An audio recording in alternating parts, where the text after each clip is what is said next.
say something really ignorant and inflammatory. All right, do that. And then throw a chair. I mean, I guess if Don't do that. We're going for Jerry Springer.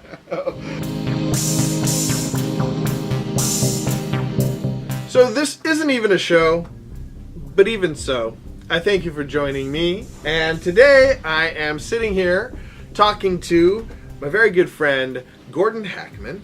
Hey. And we just wanted to talk today. He is one of the, well, Gordon, I consider you one of the foremost experts on ambient music, at least in my circle of friends. Yeah.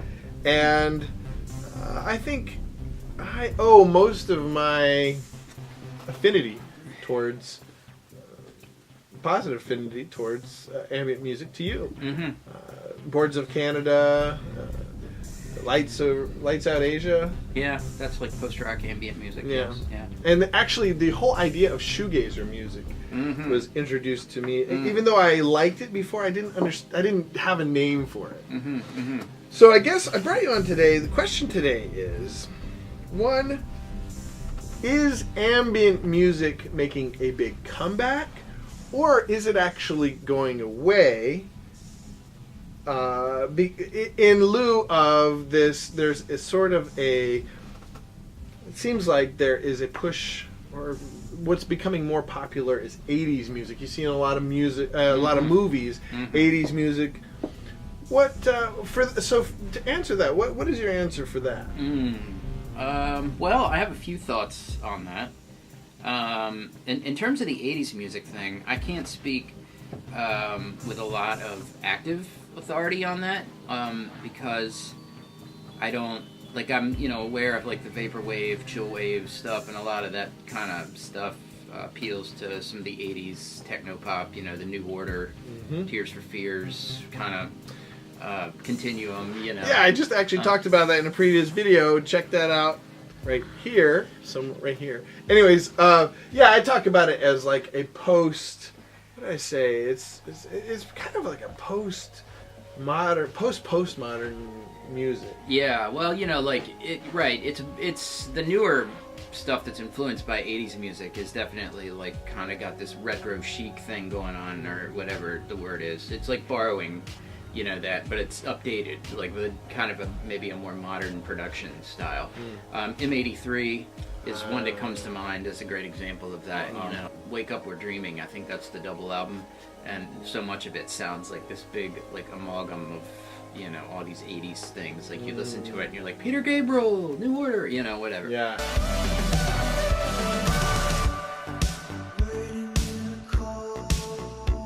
Kind of to use that as a sieg, one of the ways that I see ambient music is not going away is that it has become more pervasive as a soundtrack kind of genre of music.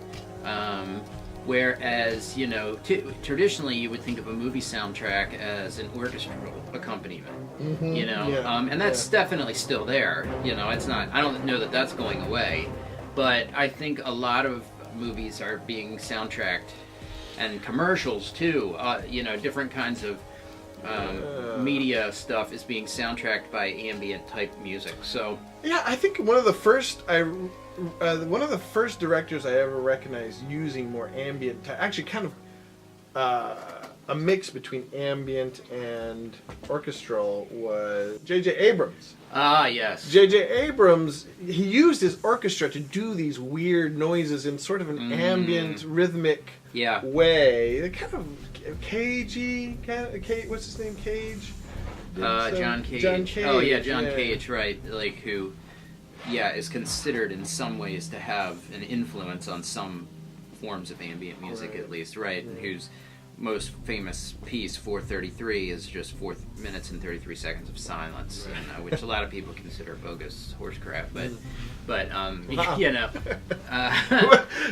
should we consider you one of those people? Well, I don't know, but I mean, I'm partial to the argument that that's kind of more philosophy than it is actual art, Yeah.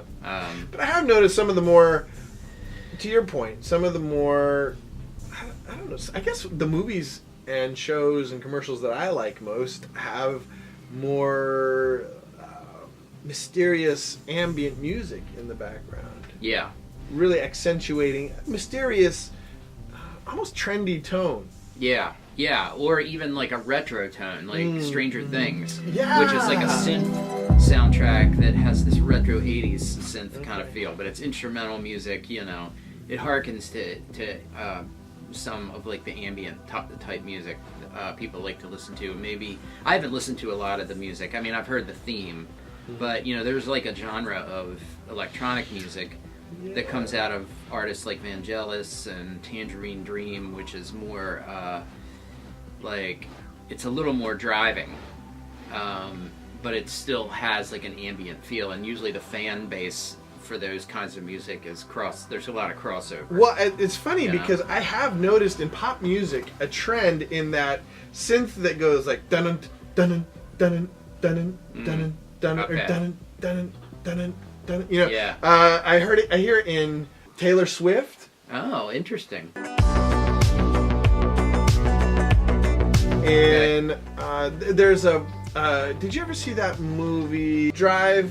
It's got Ryan Gosling in it. He drives. He's a getaway driver. Anyways, there's a song in it by a guy named Kavinsky. Have you heard? I've heard that in the background. So driving it. Okay.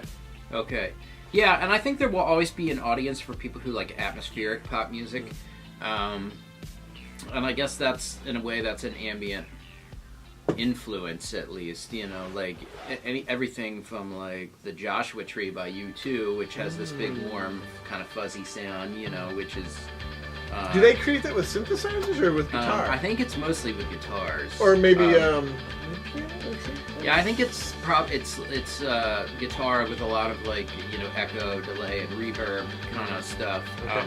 The production style is really influenced by Daniel Lanois, who was producer on that album, and who is not super well known as a mainstream musician, although he has albums of his own, but he produced an album for Emmylou Harris called Wrecking Ball, which kind of sounds like an ambient country record.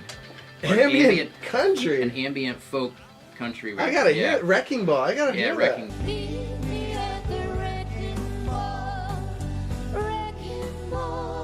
Interesting. So I think that's another way that ambient music is probably around to stay. Yeah. I mean, everything it goes in. Is it getting more popular though? Yeah, it tended to be sort of this compartmentalized genre. I would say as a genre, it's hard for me to say. I think ambient is in some ways a niche genre. Something like Hammock is a great example. Yeah. I mean, you know, there's some crossover there with like post rock.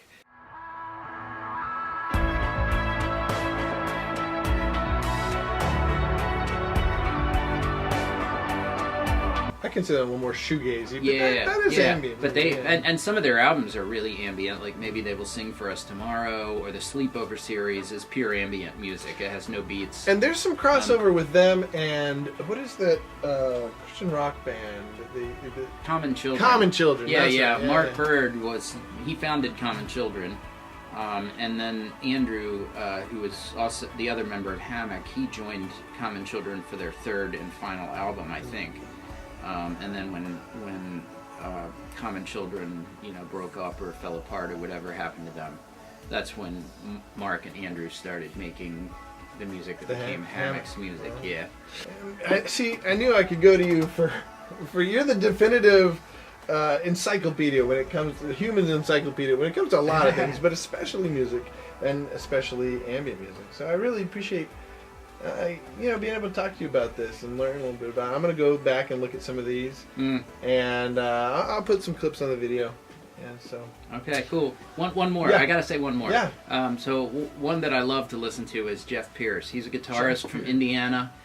He makes guitar ambient albums, which sort of range between like the super drifty stuff that you can't even tell it was made by a guitar, and then stuff that actually sounds like someone playing a guitar that has like a lot of like, you know, the big echo sound.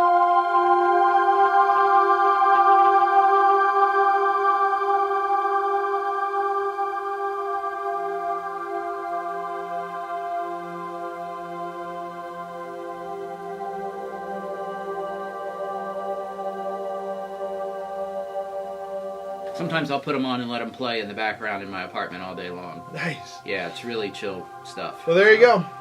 Great places to start. I'm going to listen to that. Thanks for talking with me about that. Yeah. And you're welcome. let's talk more later. Enjoyed. All right. About music and other things. And I thank you for tuning in. And check out more videos to come with Gordon and other friends of mine as we discuss life and just make a connection. Cheers.